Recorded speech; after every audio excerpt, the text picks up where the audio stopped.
is part 2 of our scissor cut with our skin taper guide. So I'm just going to freestyle across the top again like we did the first time because it's going to be a longer video. So first we're just debulking with our 2, and that's going to blend straight into the graduation that we cut in our first video, taking it nice and tight above the temple. Then we're going to take our trimmer and we're going to do a nice high skin line here, just from the recession area down to just above where the arc of the ear is there. We're going to go super tight here, we're not going to bother with a shape up or a C-cup. Next, get your foils and we're just going to bald out just underneath the skin line there. And then we're going to take our 1 guard open to 1.5, flick straight into the 2 just under the graduation. It's light hair, so close it straight into the 1. This should be easy on this kind of hair.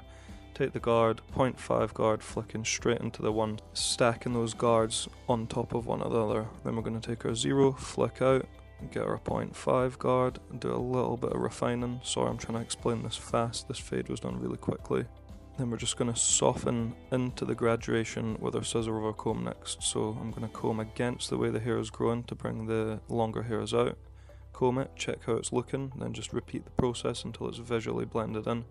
We want to try not to take away too much of that weight because we're going to need that along that section of the hair for the hair to actually sit back the way. Next, we're going to grab our trimmer again and we're just going to do our bars, our vertical bars there, and then shape up around the hairline. So you're just grazing the hairline on this. If you cut too much of the longer hairs away, you'll start to see the difference in length behind the hairline, so just be careful of that. You kind of just want to touch the long ones off. So we have debulked with a 2 at the back and done our skin line, and we're just going to flick straight all the way up with our 1.5, just under the occipital bone. We never want to taper above that. And we're going to descend through from the 1, and we're just going to work through this one side at a time, lightening it up as we go. And then we're going to take the guard off and use our 0.5 and flick straight into the 1.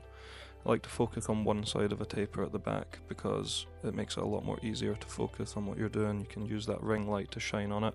You can see we're just picking away with no guard, opening and closing the lever just to get rid of any dark spots before going back in with our 0.5 guard to refine it. And once that's done, we'll be in the right length for us to just pop it out with a little shape up behind the ear.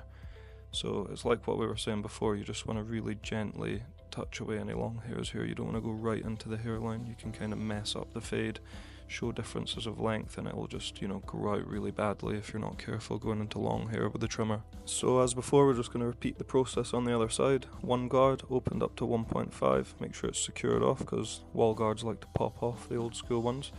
And you're just going to do the same process. We're just going to descend through the fade there. It's kind of hard to tell how fast I'm actually going here because we've sped the video up, but when you're fading, you kind of want to have a lot of conviction with what you're doing. You want to move fast, you want to flick fast. It cuts the hairs a lot nicer. It can be quite a scary thing to do, but if you're flicking your trimmer properly and you're using your elbows and your wrists to create the correct motion, you can't really go too high because your clippers is going to come off the head at the point where you're going to be taking it too short. So you want to be flicking fast, you want to be gliding through the hairs.